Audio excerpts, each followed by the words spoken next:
Hi everyone, this is audap. Let's continue our game of Hermitage, Strange Case Files on Nintendo Switch.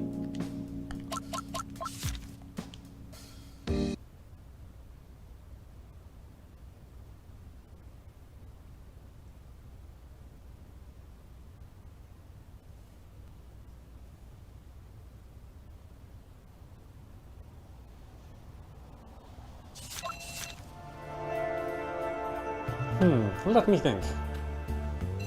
Check the rest of the kitchen, take a look at the bathroom, ask about the rooftop. Do you know if anyone has a key to the rooftop? I'd like to see if something is affecting the water tower. The sewer and water systems work independently of each other and certainly wouldn't have anything to do with the water tower. But Justin decides to take a risk in hopes that Hildy doesn't know that. The water tower? We don't know who put that lock on the door either. I don't know when that chain was fastened there. A while ago, some neighbors came by to help spread insecticide to kill cockroaches. They tried to go up there, but they weren't able to cut through the chains, even with a large pair of pliers. Really? I was just upstairs and it looked like there was a pigeon coop up there. Don't pigeon keepers check it every so often? The shed was abandoned many years ago. An old man used to go there and take care of the pigeons, but now it's just empty and no one keeps an eye on it. Last year there was a typhoon and the sound from up there was horrible. Couldn't sleep all night. Do you know who has the key by any chance? I don't know. It's just the two of us who live in this building, and someone must have locked it while we weren't paying attention. I'd have to go to the neighborhood council and ask them. The neighborhood council seems to be very unwelcoming of people like us asking them questions. Don't take it personally. They don't listen to anyone in general. The woman waves her hand dismissively. Check the rest of the kitchen. Excuse me, could you step aside for one moment, please? Justin closes the cabinet door and inspects the kitchen sink from above. Some sort of odor is coming from it, but it isn't very intense, kind of like the smell of garlic and meat. The two women seem to have quite the appetite, not the kind of food situation that most of the residents in this area would be used to. There's a bit of blockage here. Do you usually flush garbage down there? There are always leaves left over from washing vegetables. I can't clean them all up because my eyesight isn't that good. Oh, that should be okay. The smell doesn't come from washing vegetables. The old woman said that she cooks meat dishes for her neighbor, but there's also that obvious stench of garlic. Those two ingredients would have been treated at completely different times during the cooking process, so how could they be standing out together so clearly now? That can't really be it. You don't normally use this sink for duck feathers or anything like that, do you? Those tiny fluffy feathers could easily stick to the inside of the pipe along with the blood, so that could cause a problem.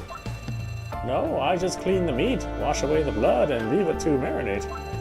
For a while, the smell was unbearable, so I used to pour boiling water into the drain. That doesn't seem to be the problem, then. Take a look at the bathroom. Could you show me the bathroom? Even if the kitchen pipe itself is fine, there could always still be a problem elsewhere.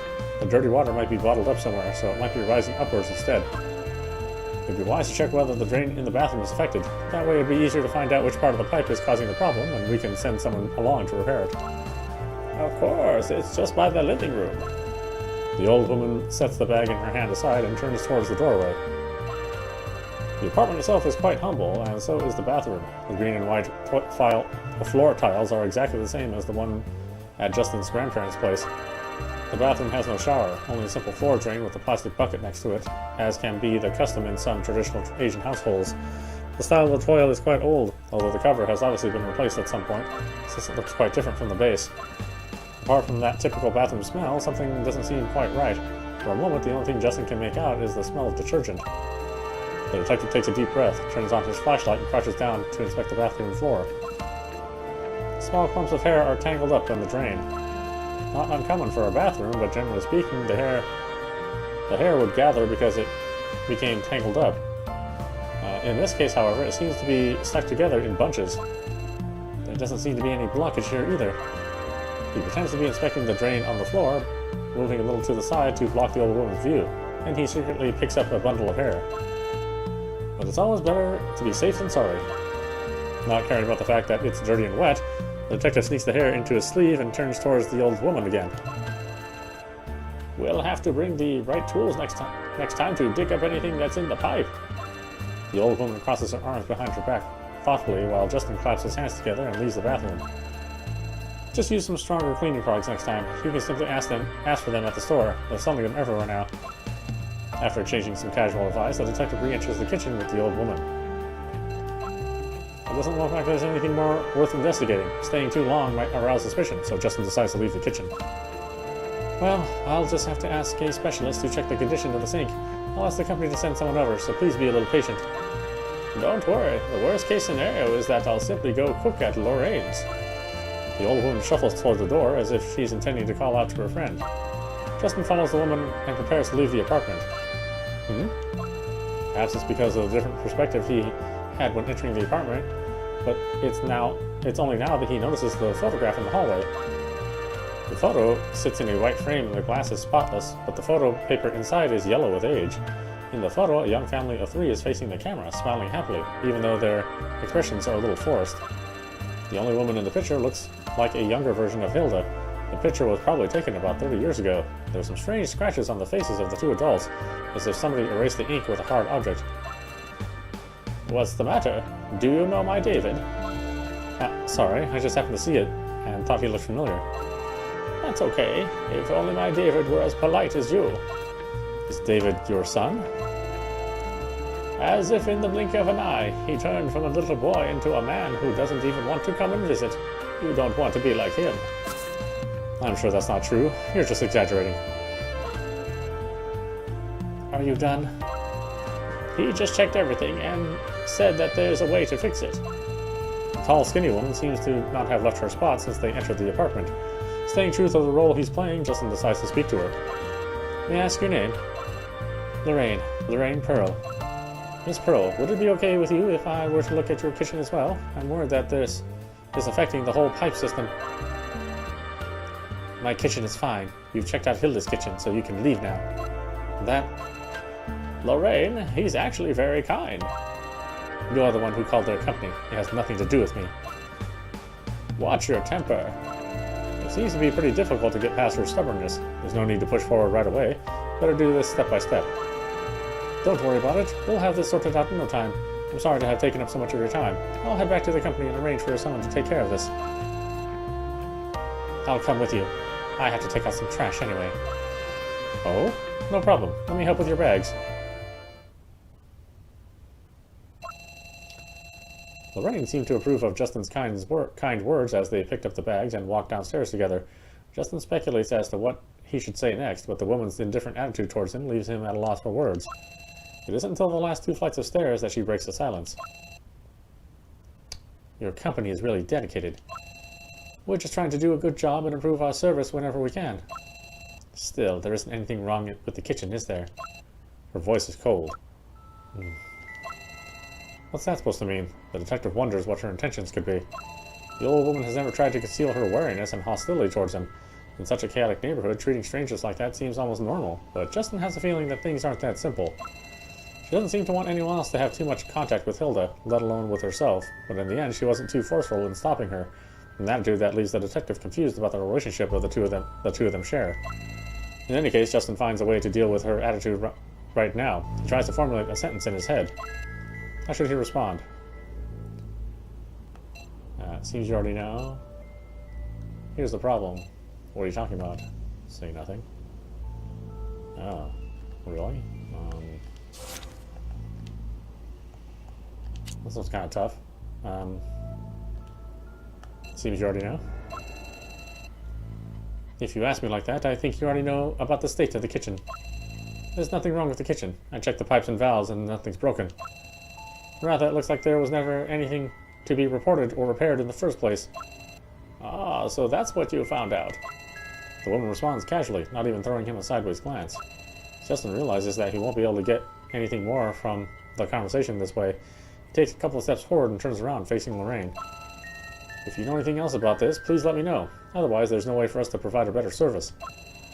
Living in such an empty building must be hard for both of you. Please believe me when I say I really want to help. There's no need for that. She called you guys just to see her son. That can't be right. Is Mr. Louis actually her... Of course not. No one could have known who you'd send. Then why did she... Hildy isn't a bad person. Do I really need to spell it out for you? The kitchen is fine, the rooftop is fine, and if you still want to check the pumps, have it your way, but you'd be wasting your time. Lorraine ignores Justin's consternation as she continues towards the door on the ground floor. The trash cans are just outside the door, backed up against a dried-up flower bed. She lifts up the plastic bags with a grunt and drops them in the metal bin. I'm sure she told you about her son, David, but I'm afraid she'll have to prepare a wreath if she really wants to see him. In fact, she's the only member of her family left now. In other words, she didn't call her company to have her kitchen repaired. I'm sorry about the repairman, but it's a good thing he didn't show up. But why would she do this? It's been rough lately. The old woman shakes her head impatiently. On your way over, you must have seen the real estate guys knocking on doors and handing out flyers, right? They've been annoying the whole neighborhood lately. Justin didn't see anything like that. What with the previous site manager leaving, it doesn't come as a surprise that Rising Sun Properties would change their tactics. Sounds as if you're not too happy about these people. Are they bothering you here too? That's a nice way of putting it. They're the type of people who only care about money. Whatever you say to them, their only thought will be not enough money. They sound like quite the vultures. Thanks to them, there's been a flurry of activity for a while now. Even at our place, people come knocking on our doors every now and then, at all hours of the day and night. They shouldn't be doing that, especially to elderly residents. The place was already a mess. Thanks to them, a lot of new faces moved to the area, and many strange people were caught up in this. One day, we went out to buy some groceries and saw a homeless man sleeping on our rooftop. Hilda was so shocked that she almost got sick. Luckily, the guy was probably just looking for a place to sleep and didn't try to break in or anything. The old woman continues, sounding deeply annoyed, while Justin quietly throws the trash into the bin and closes the lid. In any case, Hildy has been more nervous ever since. If I'm not with her, I'm always afraid that someone might break in. So, that's why she called us. I'm sorry, I still don't really understand. Her husband wasn't a good person. He came from overseas, and I heard that they were often criticized for their loud arguments and domestic violence. We haven't been living here long, and she's the only one left in her family now. I wonder where she got the nerve to move here by herself. Anyway, think of how she feels and stop wondering about the call. Okay, well, it sounds as if having people from the company come over might add unnecessary stress to the situation, right? I'm glad you understand that. In that case, I'll find a way to explain the situation to the company. If all goes well, you shouldn't have to worry about our division coming to bother you anymore. I'll keep that in mind. After watching the detective carefully for nearly half a minute, Lorraine finally wipes the dust from her hands and turns to re-enter the building. It isn't a sigh of relief. He didn't expect the situation to become so heated. The realtor, the homeless man, the maintenance worker, they can't be explained away as a mere coincidence. This building is odd in every sense. It's a pity that the afternoon's investigation seems to have failed in regards to finding clues that are definitely related to the murder. Justin cranes his neck and looks up to the 4th floor. The window has been opened and smoke is drifting out of it. If something were truly wrong with the pipes, those two women would not be using the kitchen as casually as they are right now. The sight confirms what Lorraine said before. But did they really need to see the plumber who came to take a look at it? After discovering one lie already, the detective can't be sure of the truthfulness of that claim either. I should go back and explain the situation to the others first. Justin passed the dust from the kitchen cabinets off his coat and leaves the residential area.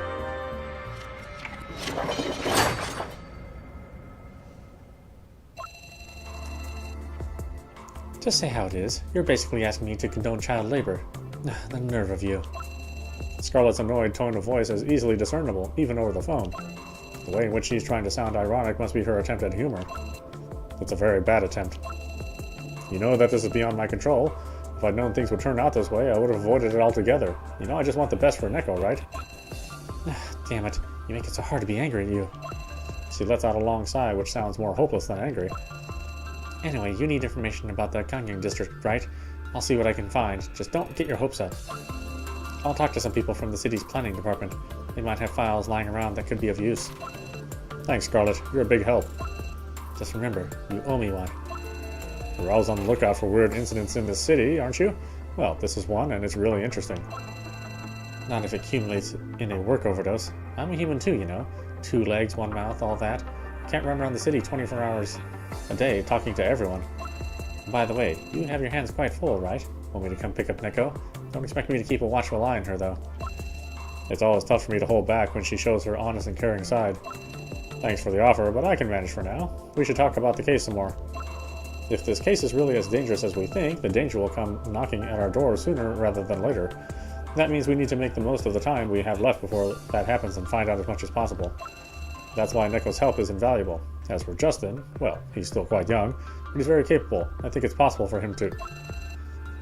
What's that about me? Did you miss me that much? Right in the middle of the phone call, Justin steps into Hermitage. Speak of the devil. I'll talk to you later, okay? I hang up and look at Justin. He looks weary and exhausted. I was wondering when you'd return, and what news you'd bring. Why are you covered in dust? He looks a bit flustered. A layer of dirt and residue covers his clothes. It looks like he's hugged one wall too many at a construction site. I'll tell you later. Where's Neko? Isn't she around?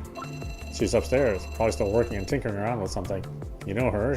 She's bound to go rabid if we interrupt her now. So let's just wait until she comes down on her own. So what's up? You seem like you're in a hurry. I found a number of clues at the scene and I need help gathering info. If you two weren't lying when you hyped up her skills, this would be the perfect moment to put them to good use. If it's computer related, I don't know a single thing about that. It's up to Neko to decide if she's on board. What is it you think she can find for you? It's a little more than scouting the internet, to be honest. I'd like to install microcams in a few spots in the Pyongyang district. Do you think she could handle that?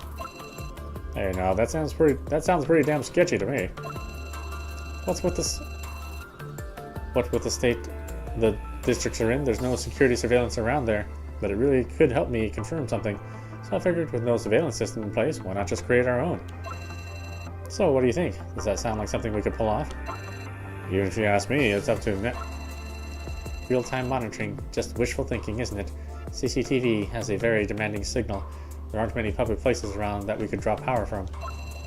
The whole power grid in that area must be a gazillion years old. It's already a miracle that they have electricity over there.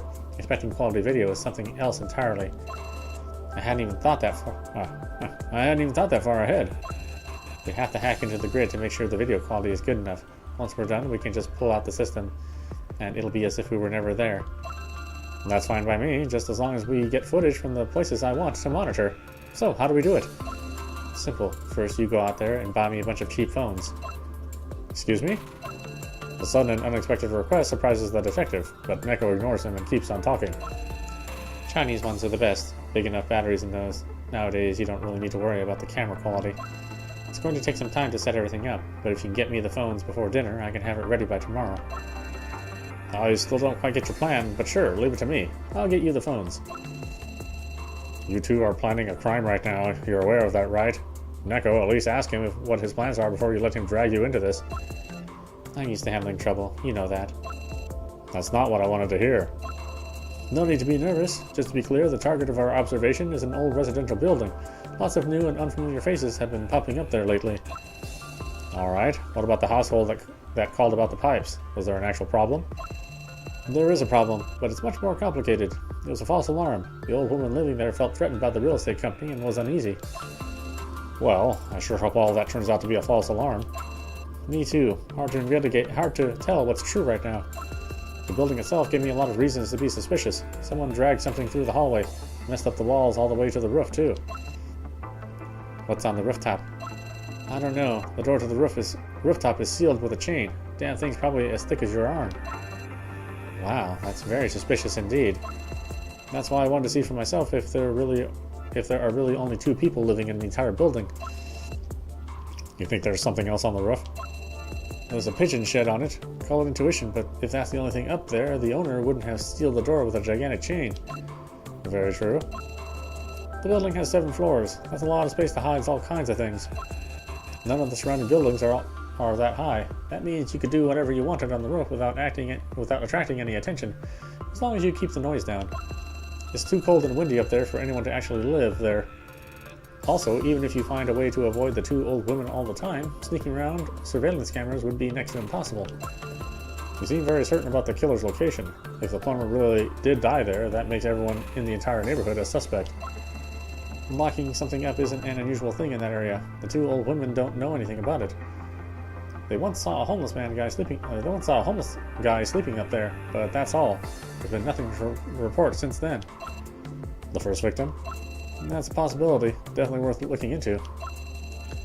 And you're sure about the 2 old women? Even if the place is run down, there's got to be reasons why they're the only ones living there. Calling someone just because you want to feel safe sounds pretty far-fetched to me. I can't see any viable reason they'd have to murder a plumber. The whole thing took effort and planning. You still remember where the 3 bodies were found, don't you? It's quite the physical feat to drag them to where they were found, not to mention wrapping them up like that. And those strange wounds. What would have been the point of that? From what you've told us, something was dragged all the way up to the rooftop, or down from the rooftop. Either way, it would have been pretty difficult to do that all by yourself. Even for 2 people? Young people these days can't imagine how horrible it feels when your knees and hips creak and ache with every step. Okay, you're old, I get it. So, what do you think? I'm still not sure, although what you're saying makes it sound like it could definitely be a location where the murder took place, so I say we go with your plan. We need time, tools, plans. We can't expect the residents to be dumb, deaf, and blind. We need to work carefully. Should I expand my search? All of them were killed in a brutal fashion, bodies chopped up, the parts weren't strewn about, so the killer must have transported them in one go. Whether it involved the 2 women or not, the fact remains that moving 3 bodies is bound to leave a trace. Rising Sun Properties employees don't walk door to door with the necessary equipment to make bodies disappear like that. We should ask people if they'd notice anything suspicious, maybe someone carrying some sort of large package. Or maybe a trolley, or a suitcase. Oh wait, an adult probably wouldn't fit inside a suitcase. You have a vivid imagination. Mind your own business. Neko throws a cold look in my direction. I'm fine with Neko helping you, but I think we should redirect the surveillance efforts a little. I'm joining up with him anyway, so don't make it sound like you've got any say in it. I'll be fine. We need a decent excuse as a cover for us to be there, or else we'll be bound to raise suspicion. Well, I already have some ideas as far as that's concerned. Neko, this isn't the internet. If somebody realizes what you're up to, that's it. No second chances. Blah, blah, blah, as if you're suddenly the local internet expert. Hurry up and go phone shopping. You pay for it. I'm broke. Fine. I'll try to get back before dark. Remember to look left and right before crossing the road. Unable to come up with anything witty, Justin throws Neko a look before hurrying out of the store. Okay, the jerk's finally gone. Don't say that. He takes his work seriously. Working without a brain isn't as effective no matter how hard you try. Don't let him hear you. I'm going to set up parts of the system already to give him a sneak peek when he comes back. He's going to like it. Him asking for help just shows how much he trusts, how much trust he puts into you. Your work matters, Neko. And as always, you're going to lean back and watch us work. Well, enjoy the show, and get used to it. Stop trying to talk me out of things. I said right from the start I'd let you decide for yourself, didn't I? When did you start turning into a grumpy old grandma? I just didn't want Justin messing up our investigation. Scarlett's still hard at work. We don't need something else on our plate. Speaking of Scarlett, just how much of an influence did she have on your plan? The Kangyang district's full of cheap housing and residents who don't know anything about their rights. It's easy to make changes and adjustments, like the cameras, and pass them off as something completely normal. Still, whether it's setting up cameras or questioning people, I don't really see the point. Of course, surveillance only makes sense if the killer is still around, carrying out his business. That would mean that would mean knowingly putting people in danger. Either way you look at it, it's quite heartless. I'm just worried that we'll be misled by setting up surveillance. I have a feeling Justin's prone to jumping to hasty conclusions. Are you questioning Justin's abilities? It's just that he's too concerned with what people are potentially capable of. In my opinion, your approach to solving cases like this is much smarter. But please, don't forget why we've led to Mato. She knows there's no way for me to answer the why, but then again, it's not like she expects an answer. A body's hard to move or lift without the right tools. Since the killers probably won't be staying in one place all the time, we might be able to catch a glimpse of him by setting up surveillance. And other people might not even notice him otherwise, right?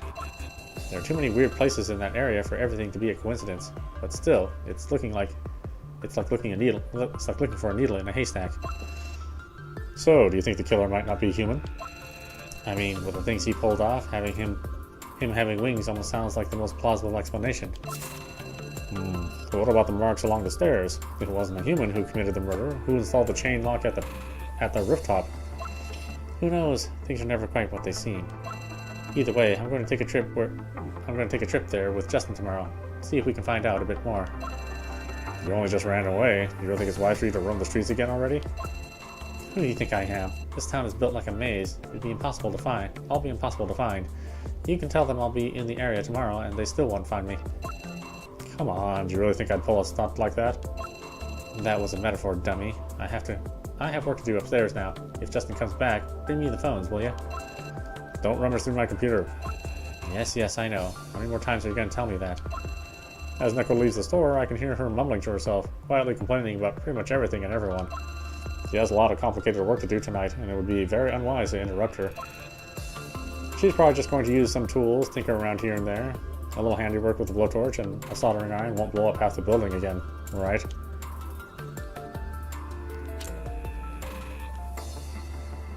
Is there something new on the shelf?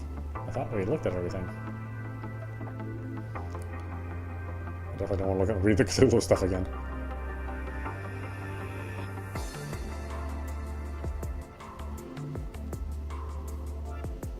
Tomb construction, mysterious symbols. Oh.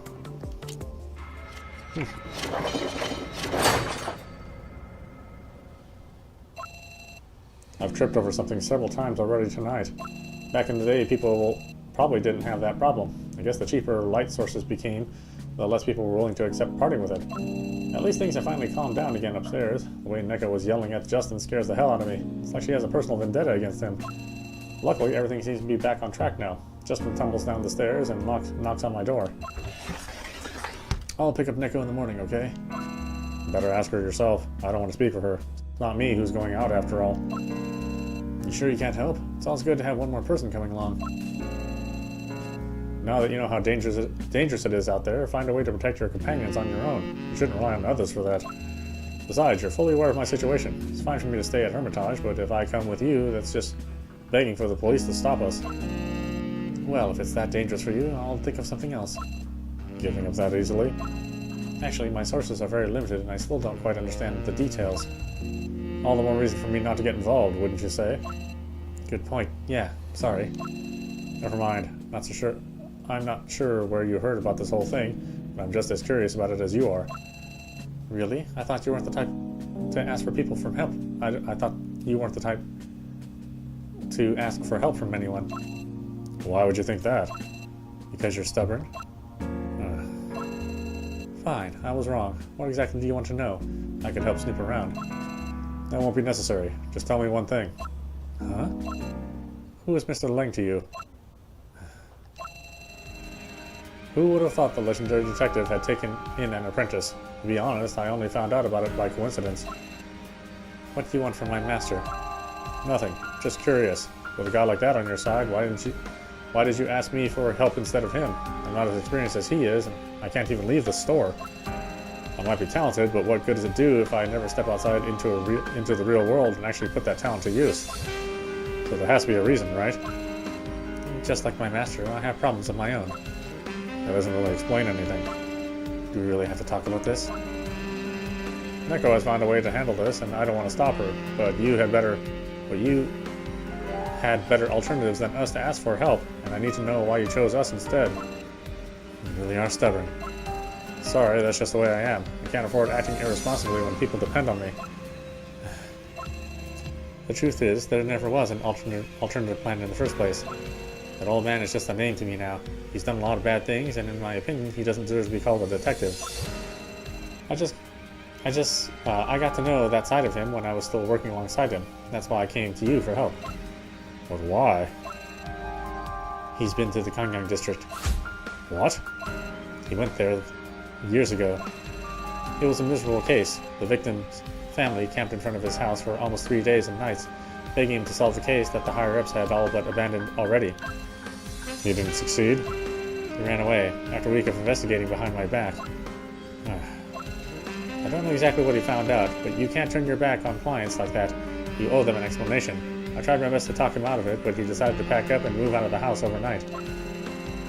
He's always been strict with me, teaching me what a detective should and shouldn't do, but in the end it was he himself who didn't have the courage to face a problem head-on, choosing to avoid it instead.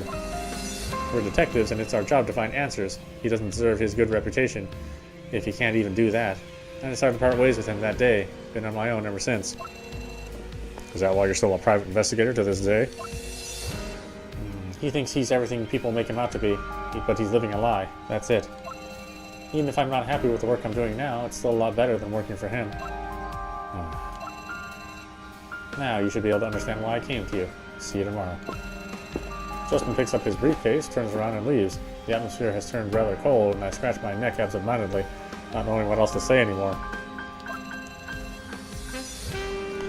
Well, I guess it's true what they say. Everyone has their own burden to carry.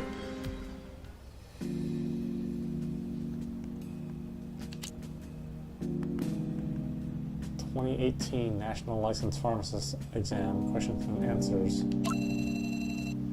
Looks like the forum has been taken over by ads. With all this unintelligible nonsense, do these kind of advertisements even work? It doesn't look as if I'll find anything here today.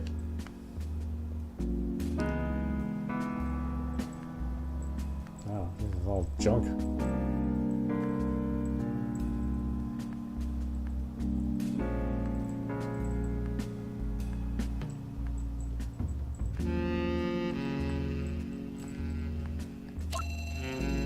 Looks like the forum has been taken over by ads. Oh, it's all the same thing.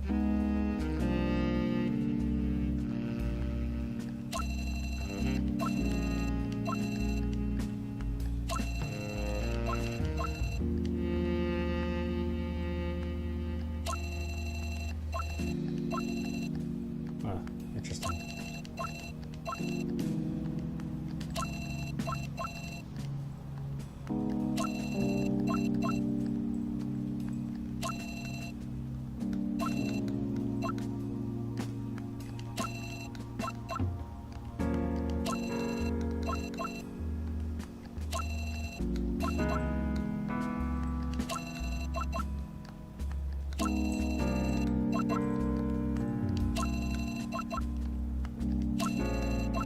God, there's a lot of these.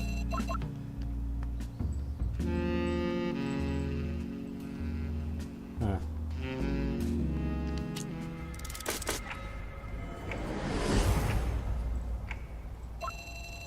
All that talk yesterday made my mind race and kept me up all night. Ever since the early morning hours, police cars have been driving past on a regular basis. I can't be the only one who was kept awake by the loud sirens.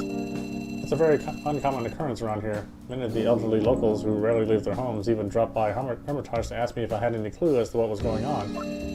It all makes me feel a little uneasy. This part of town is usually among the most quiet. Who would call it this hour?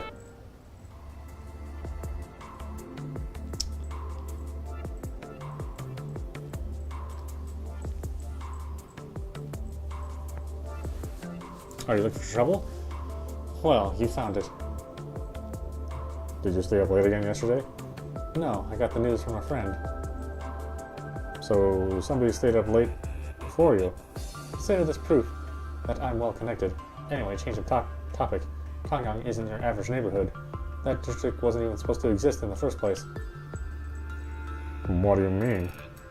Originally, it was supposed to be a housing district for employees of the Motto No. 11 TV factory. However, less than a year after the first building was finished and paraded around as a propaganda benchmark, all subsequent construction work was brought to a halt. Alright, that's the building you sent an echo into. Why did they stop the construction? I don't know. That's all I could find in the city records. The rest of the information seems to be classified, so I can't get to it. Is that the reason why there are so many low-rent apartments there? They want to keep some people there at least. Otherwise, all of it would have been for nothing. Just one giant piece of land, completely empty. The government doesn't really want to get involved for fear of losing face. They're going to have a big problem if the whole thing gets out. Interesting. It all makes sense now. The building never did quite fit in with its surroundings. It's going to be demolished and rebuilt eventually. Can you do some research on who lives there? Funny you should ask. Actually, there aren't any registered occupants in that building. To be more precise, the building itself doesn't exist. That doesn't sound too far-fetched. Guess something like that can happen in a big city. What baffles me is that they still have water and electricity. The people in there seem to be living without a care in the world. You can't just steal water and reroute electricity from somewhere else. Water companies and plumbers are still taking jobs at that place. It's all very strange. You can say that again. For an abandoned building whose existence isn't even acknowledged, it seems just a tad too well maintained. Long story short, there's something off about that building, and I suggest you keep an eye on it. Ask Neko to help you find the old records from the TV factory. We might find something there. Well... It's okay, I'll handle it. Thank you for going to all this trouble. So, that's it, huh? I look up from my phone only to see someone waiting at the counter. Unfortunately, it's not a guest I'm happy to see. I can tell you're on edge. Don't be alarmed, there's no need to worry about this neighborhood. After all, I'm aware of how important this place is to you, how much you cherish the moments you spend here with your friends. In a rare moment of showing actual emotion, he smiles at me, though it looks more like a grimace than a genuine smile. Every single time something's bothering me and giving me a headache, you show up. So tell me, are you somehow linked to that, or is it just my way of sensing that you're around? Stress and its accompanying side effects are most detrimental to one's health. I can recommend an excellent doctor should you need one. What do you want today? I have to say, I'm really not in the mood for one of your visits, so make it quick. Same as always. He turns around to show me the objects he's holding. By the way, I finished reading the last batch of books you delivered. It's interesting material, that's for sure, but there's nothing helpful in it. Well then, consider looking at it from the bright side. That just means you'll have slightly fewer headaches to deal with. I'll gladly take any break I can get. I've had more than enough to deal with lately. The store owner starts walking past the shelves, browsing the various collections on display. Things probably don't look all that different than they did when he first put me in charge. I don't know whether that's a good or bad thing. By the way, how well do you know the city? I'm not really that familiar with all the districts. I'm ashamed to admit it, but I'm not a person who enjoys exploring new areas. I quite like staying in my comfort zone. There's something I've been meaning to ask you about. Something that happened about almost 20 years ago. That is quite a long time indeed, but feel free to ask away, though you might have to jog my memory a tiny bit. There's an old residential district in the southern part of the city. So, I assume your question somehow pertains to that isolated urban area? It seems like there are quite a few stories about that place. The whole area is part of one of the least glamorous chapters in the city's long history. Some of the elderly inhabitants will surely remember it. 2 decades ago, following an unexpected economic boom, everything happened at too rapid a pace. The government's unfaltering enthusiasm for expanding the urban area was overambitious to an unhealthy degree. So, there were problems with the expansion and construction. It was a very aggressive process, especially when compared to other projects. Opaque practices and shadowy backdoor deals were the norm, seeing as policies weren't as clear and easy to understand as they are nowadays. Does he know about the things Scarlet dug up? I decided to test the waters a little. It's a pretty bold endeavor to construct cheap housing units amongst all those skyscrapers in a big city. Rumor has it that they are able to ignore the strict building regulations and avoid scrutiny due to connections to the right people in powerful positions. Entering that part of the city makes you feel like a foreigner, as if they don't want you there. Most of the older generation does not speak the district's name out loud anymore, such is the extent of its dark and troubled history. So what's the real story behind it? A shockingly vile murder. A local man was found with cuts on both sides of his neck, forcing him to drown in his own blood, like a fish dragged on land. A resident came home earlier than usual, only to stumble upon the landlord in his own blood, devoid of any life. It was at this very moment that he gazed upon a large shadow, making a horrifying whistling sound. If he hadn't screamed at the top of his lungs before passing out, there could very well have been another victim. It is said that the story was heavily downplayed. Even newspapers took a step back so as not to spread the word. Obviously, as is always the case, the rumors and murmurs stemming from such activity only further stoked the flames. Sounds like a B-movie. Many theories about the motive for the murder were flying around, as was a list of suspects. However, over time, the people quickly forgot about it and lost interest. As the popular topics of discussion changed, only a select few remained curious. We simply chose to move on and forget. Which side are you on? I can only tell you I had nothing to do with it. You're making yourself look very suspicious when you say it like that. He stretches his arms out in front of himself as if he has no intention of further dwelling on the subject. I'd wager that the Kanyan district holds many secrets that you may find very intriguing. The same kind of intriguing as people who've been gutted like a fish. 20 or so years ago, a group of people ran into something there. Some of the elderly tried to settle down in that area several times, yet they never stayed for more than a month.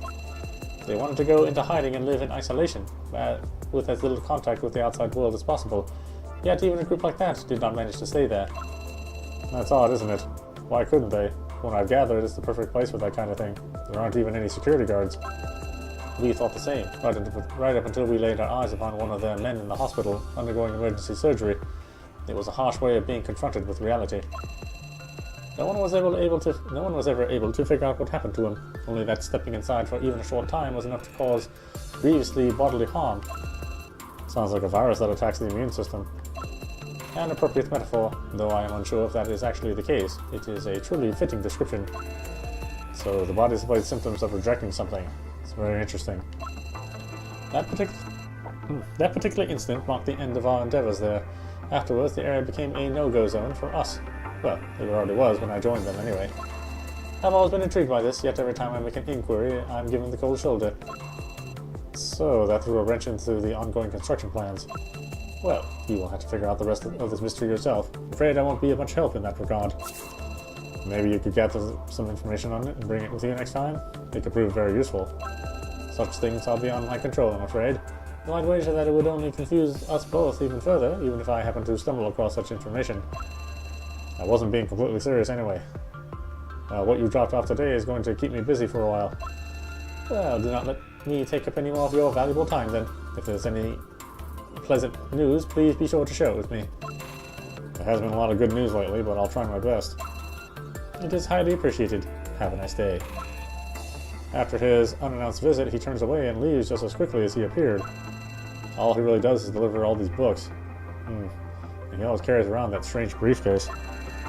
The books are the least of my concerns right now. I'm more worried about the things he said. The Kanyan district sounds like a dangerous breeding ground for trouble. This case appears to be much more complex and dangerous than I thought. Let's see how today's investigation turns out.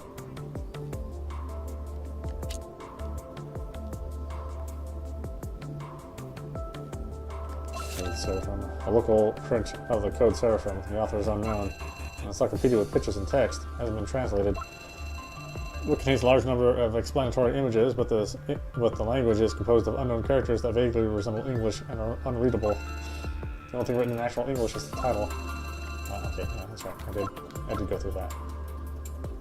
Chronicle of the Crane Temple, went through that. History of cannibalism, yes. Ancient prescriptions, yes. Property, Base of Magica, hardcover book that's never been translated. Author is unknown. Book seems unusual and is most likely from abroad. It's written in English. The title roughly translates to Greek magical papyri. The text included contains mostly excerpts related to mysterious rituals and magic spells discovered in ancient Greek ruins. The author added illustrations and spells to these rituals to make them more accessible. Part of the book called Aphrodite's Blessing of Luck and Love includes several pieces of old parchment paper which describe in detail how a certain pattern needs to be painted onto a stone tablet to complete the ritual. Ah, yes. Tomb construction. Reprinted in 2005, this book was carefully bound in thick paper.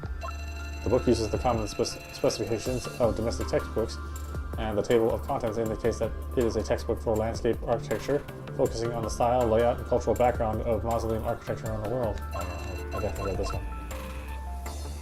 Mysterious symbols. A short book wrapped in craft paper, the author is unknown. It's barely being held together. There are reinforcing staples on both sides to stop it from falling apart. And it has many dark spots. All the pages look ripped, and some were even replaced or rewritten by hand.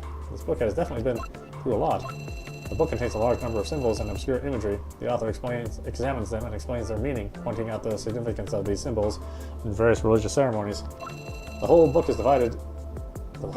divides these symbols into 4 eccentric categories: identity, physical objects, behavior, and purpose. A symbol doesn't just appear in a category. In fact, the author assigns a meaning to each symbol according to its importance and makes use of an odd logic of categorization. For example, one symbol is still categorized as servant, force, blood, and communication at the same time, and the author interprets it as a servant of some sort of group who is responsible for providing blood in a forced ritual of communication.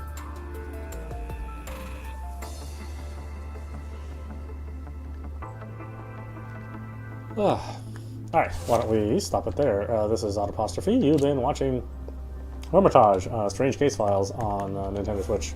Anyway, I hope you enjoyed watching. I will see you at the next stream.